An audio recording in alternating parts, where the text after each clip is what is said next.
Bapak, Ibu, dan Saudara yang terkasih di dalam Kristus, saat ini kita akan bersama-sama merenungkan firman Tuhan, dan sebelumnya mari kita bersatu di dalam doa.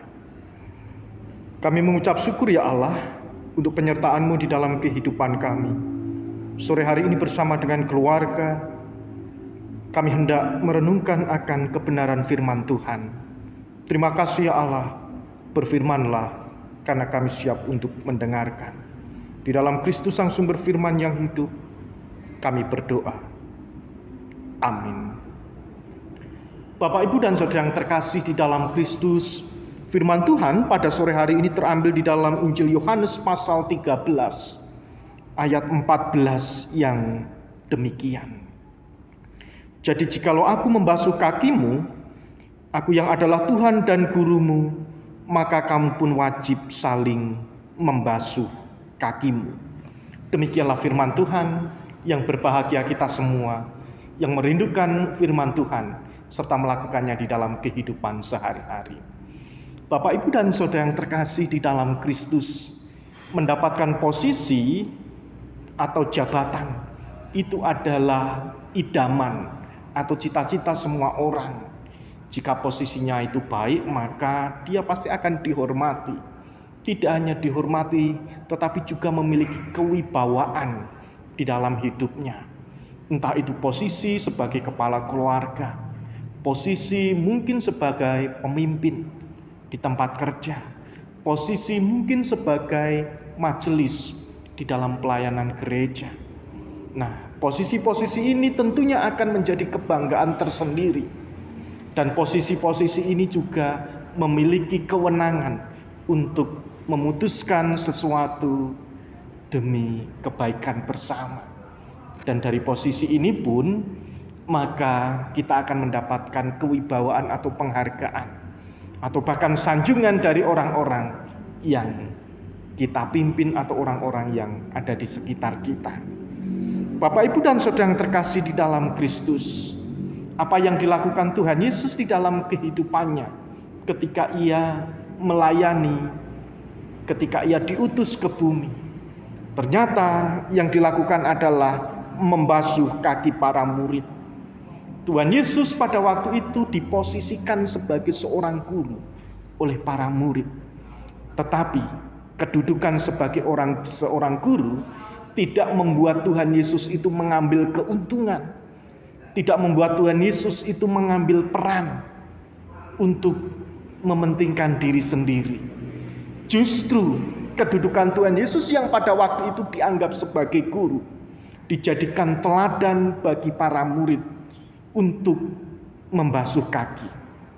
Nah, jadi jikalau aku membasuh kakimu, aku yang adalah Tuhan dan gurumu, maka kamu pun wajib saling membasuh kakimu. Pada waktu itu Tuhan Yesus memperkenalkan diri tidak hanya sebagai guru, tetapi juga sebagai Tuhan yang memberikan teladan membasuh kaki para muridnya. Di sini Tuhan Yesus menolong dan mengingatkan para murid agar ketika mendapatkan posisi maupun kedudukan, jangan sampai memanfaatkan posisi atau kedudukan itu untuk kepentingan sendiri, tetapi juga harus menjadi teladan bagi kehidupan. Bagaimana di dalam kehidupan kita? Kita yang saat ini masih di dalam suasana bulan keluarga. Tentunya anggota keluarga harus memiliki peran masing-masing. Dan peran itulah yang akan menolong dan menjadi teladan bagi anggota keluarga yang lain.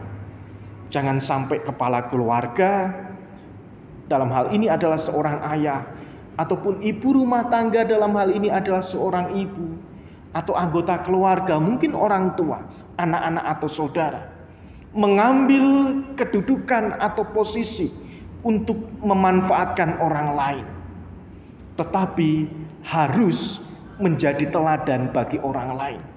Jika Yesus mampu merendahkan diri, mampu merendahkan hati untuk membasuh kaki para murid, yang pada waktu itu Dia memperkenalkan diri sebagai Tuhan dan Guru.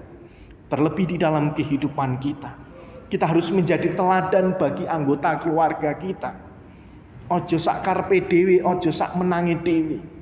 Tetapi justru segala sesuatu yang kita lakukan, tindakan yang kita perbuat, itu harusnya menjadi cermin atau teladan bagi anggota keluarga kita, bagi gereja kita, dan bagi orang-orang yang ada di sekitar kita. Oleh sebab itu, ibu bapak dan saudara yang terkasih di dalam Kristus, teladan itu menolong kita untuk saling melayani, teladan untuk kita saling mengasihi, teladan untuk kita saling merangkul dan memberikan kekuatan atau menguatkan yang saat ini sedang merasakan kelemahan, baik yang saat ini merasakan sakit, baik yang saat ini di dalam pergumulan secara pribadi. Maka anggota keluarga harus menjadi teladan untuk merangkul, untuk membangunkan semangat yang baru, agar orang-orang yang saat ini di dalam pergumulan secara pribadi boleh mendapatkan kekuatan dari Tuhan melalui kehadiran kehidupan kita. Oleh sebab itu, ibu bapak dan saudara yang terkasih di dalam Kristus, mari di bulan keluarga ini kita jadikan teladan, jadikan kesempatan untuk kita bisa menjadi yang terbaik, agar hidup kita berguna bagi keluarga kita, hidup kita berguna bagi sesama, dan hidup kita berguna bagi gereja dan untuk kemuliaan nama Tuhan. Yang saat ini kita memiliki kedudukan atau posisi, jangan sampai memanfaatkan untuk menindas, jangan sampai kita manfaatkan untuk menjatuhkan orang lain. Tetapi posisi yang adalah anugerah Tuhan yang diberikan kepada semua orang harus menjadi semangat untuk menjadi teladan, agar kehidupan kita berguna dan nama Tuhan dipermuliakan. Roh Kudus menolong dan menuntun kita.